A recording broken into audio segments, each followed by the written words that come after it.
Hey, je viens de vous parler des problèmes de la science. Il y avait des problèmes extrinsèques qui étaient en lien avec la communauté scientifique, donc les médias, la façon dont on se finance, puis des problèmes intrinsèques à la science, comme par exemple qu'on ne peut pas démontrer une absence. C'est parce qu'on a des incertitudes, parce qu'il faut être précis, donc on ne peut pas démontrer un zéro. Maintenant, on est rendu à se plonger dans les pseudosciences. Et il y en a tellement.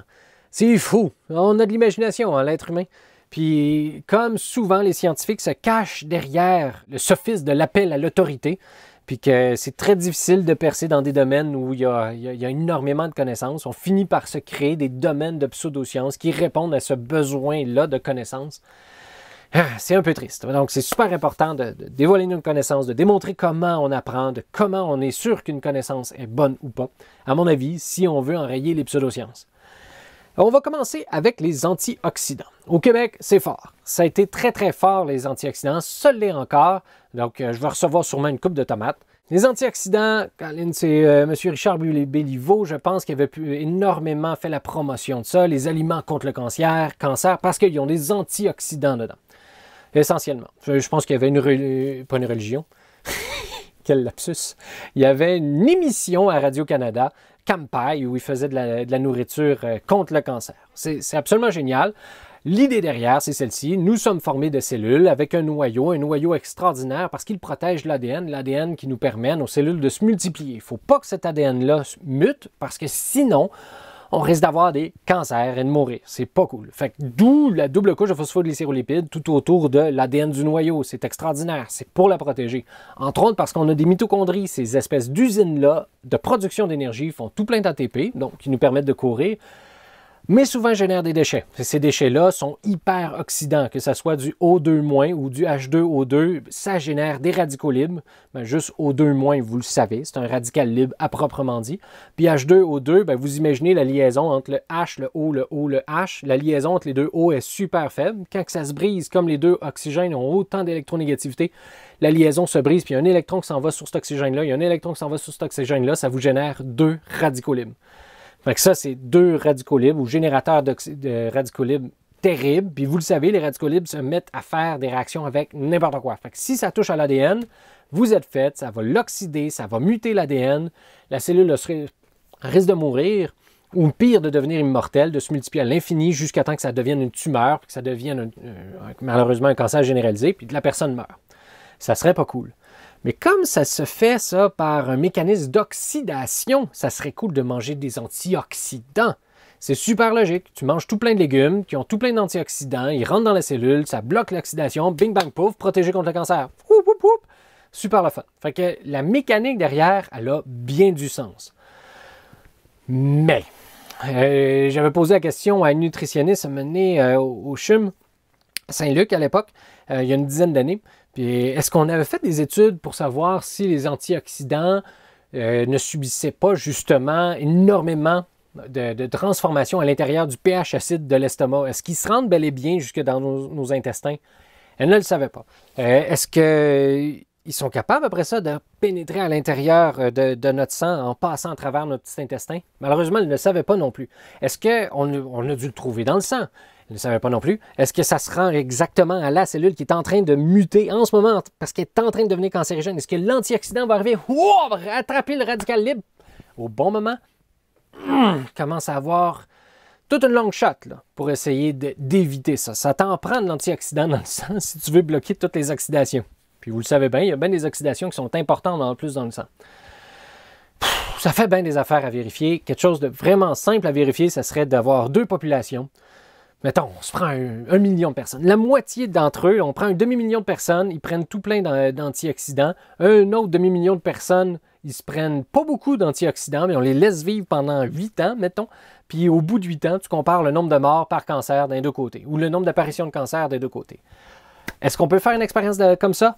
Oui! C'est malade. Fait que les gouvernements ou l'équivalent du ministère de la Santé de la France, de l'Angleterre, de l'Espagne, de l'Italie, de l'Allemagne, de tout plein de pays d'Europe comme ça se sont associés ensemble avec l'ONU. Puis, ils ont suivi les dossiers médicaux de tout plein de gens. Effectivement, ils ont suivi un demi-million de personnes pendant plus de 8 ans. Et selon qu'ils mangeaient beaucoup d'antioxydants ou pas, ils ont regardé plein de trucs. La quantité de choux qu'ils allaient manger, la quantité de fruits et légumes, la quantité de thé vert qu'ils allaient prendre, la quantité d'huile d'olive. Ils ont vérifié des tonnes de trucs. C'est vraiment le fun. Ces informations-là sont disponibles sur Internet. Puis j'ai ressorti leurs résultats sur les fruits et légumes. Fait que si on mange des fruits et légumes, là où il y a tout plein d'antioxydants, est-ce qu'on diminue les risques d'apparition de cancer? Bien, regardez le graphique que j'ai refait à partir de leur tableau. Je vous donnerai accès là, à toutes ces informations-là, à toutes ces publications-là. Elles sont vraiment intéressantes. Il y a effectivement une diminution. C'est vraiment cool. Ça protège contre le cancer. Plongeons-nous un peu plus dans les données. Donc, risque de développement d'un cancer par année. Donc, c'est pas des pourcentages, mais c'est des pour 1000. Fait que vous avez à peu près 7 chances sur 1000 par année de développer un cancer. Désolé. Ça nous guette tous, c'est pas cool. Continuons d'étudier là-dessus. Ça serait le fun d'en venir à bout. Mais il y a une incertitude. Puis là, ça diminue, ça remonte. Oh! On fait quoi avec ça, gang? Mettons, là, vous êtes nutritionniste, vous êtes médecin, il y a quelqu'un qui dit « Oh, je mange, médecin, 2 à 3 pommes. » Et non pas « je mange des médecins ». En tout cas, je mange 2 à 3 pommes par jour. Est-ce que je devrais tomber à 3 ou 4 pommes par jour, médecin? Est-ce que vous lui répondez non? Pourquoi? À cause de l'incertitude. Vous ne pouvez pas dire que lui est plus grand que lui. Tu sais, la valeur qui est ici est quelque part entre là et là. Et la valeur de lui est entre là et là. Fait que lui, il est peut-être plus élevé que lui. On ne sait pas. La valeur est quelque part là-dedans. La valeur est quelque part là-dedans. Et tant que les incertitudes se chevauchent, on ne peut pas dire que les deux valeurs sont différentes. Si les incertitudes ne se chevauchent pas, là, on peut dire qu'il y a une différence entre ces deux-là. Bon, il y a tout plein de tests statistiques aussi qu'on peut faire, là, mais mettons qu'on s'en tient aux incertitudes, c'est super utile pour ça.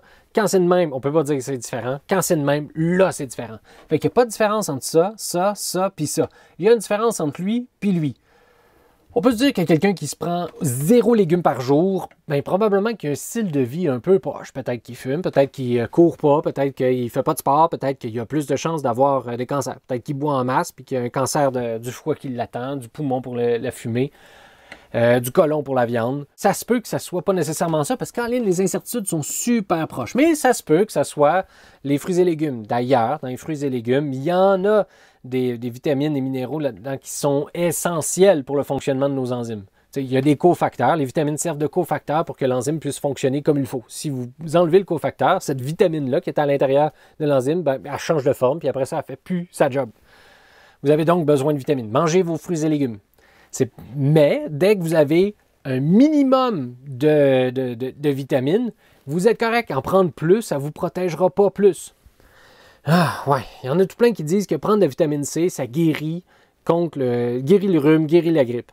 Tu sais, ils tombent malades, vous prenez 2 million de personnes, vous leur donnez de la vitamine C, puis ils vont toutes guérir. Là, vous allez dire, oh, la vitamine C guérit! Non. Ce qui s'est passé, c'est que vous n'aviez pas de groupe contrôle. Tu sais, une des sources d'erreurs les pires que vous pourriez ne pas avoir, c'est de ne pas avoir de groupe contrôle.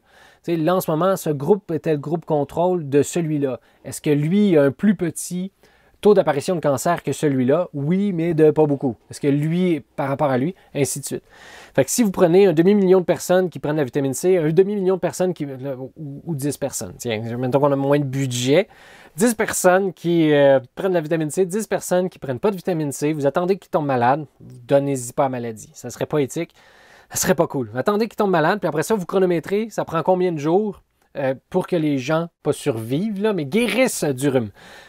Survivre, ça serait terrible. On leur donne les beaux là. On leur donne les beaux là, puis on suit, puis on regarde si la vitamine C les aide. Fait que, comme de fait, les deux groupes vont guérir aussi vite avec ou sans vitamine C. Fait que ça, on appelle ça un groupe contrôle, un groupe placebo. On leur a donné un placebo, puis on compare avec eux autres. Une autre source d'erreur qu'il faut éviter, la première erreur, c'était pas d'avoir de groupe contrôle. Deuxième source d'erreur, c'est leur dire à eux que c'est un placebo. Regardez bien ça. On dit à eux autres qu'on leur donne de l'eau, puis que ça permet de guérir plus rapidement le rhume. Puis à eux autres, on leur donne de l'eau, puis on leur dit que c'est de l'eau, puis ça n'aide pas à guérir le rhume. Fait qu'eux autres, dans leurs symptômes qu'ils vont écrire le soir dans leur petit journal, là, ils vont guérir plus vite, ils vont avoir l'impression de guérir plus vite, puis ils vont le mettre dans leur journal. Ça, c'est l'effet placebo. Se faire donner des soins, ça fait du bien au cœur, ça fait du bien à l'âme, puis là, vous allez mieux filer, ça va paraître physiologiquement. Un peu comme le sarrau vous faisait palpiter, puis vous battiez du cœur pas mal plus. C'est quoi cette expression-là de battre du cœur? C'est super important que la personne qui reçoit le placebo ne le sache pas. On dit qu'il agit à l'aveugle. Fait que quand vous avez vos deux groupes, vous ne savez pas si vous prenez la vitamine C ou le placebo. On vous dit, on vous donne le traitement. Puis après ça, on suit. Puis là, il faut savoir lequel a reçu le vrai traitement, puis lequel a eu le placebo. Une troisième source d'erreur majeure, fait que la première, ça prend un groupe contrôle. Il faut toujours comparer à quelque chose. La deuxième, c'est qu'il faut tout le temps qu'ils ne sachent pas s'ils sont dans le groupe contrôle ou pas, parce qu'il faut qu'ils travaillent à l'aveugle.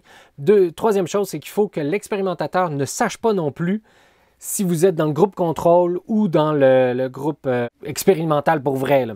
Fait que si le scientifique se fait dire « Ah, lui, il a reçu le placebo », il risque d'y donner un score moins bon quand il va faire une analyse de ses capacités physiologiques, s'il a guéri plus rapidement. Malheureusement.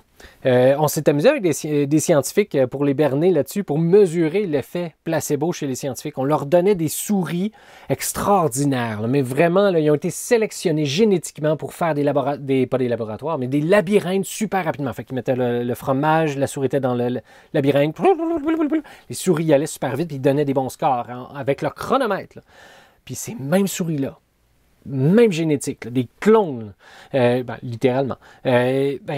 Tu dis aux scientifiques que c'est des souris pathétiques, là, tu vas voir, elles sont super lentes. Les scientifiques scoraient, ils tardaient à peser sur le chronomètre. Alors, ils sont formés pour prendre des temps, pour avoir le moins d'incertitude possible, là, ces scientifiques-là.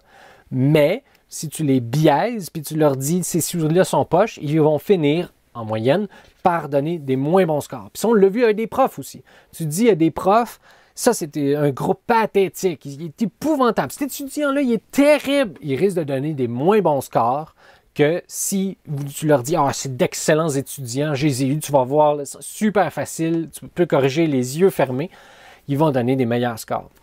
Donc, c'est super important que l'évaluateur soit aveugle. C'est pour ça que dans mes années passées, je demandais aux étudiants de ne pas mettre leur nom, mais plutôt leur numéro de DA, pour pas que je sache c'est qui, pour pas que je sois influencé par je sais pas quoi. T'sais.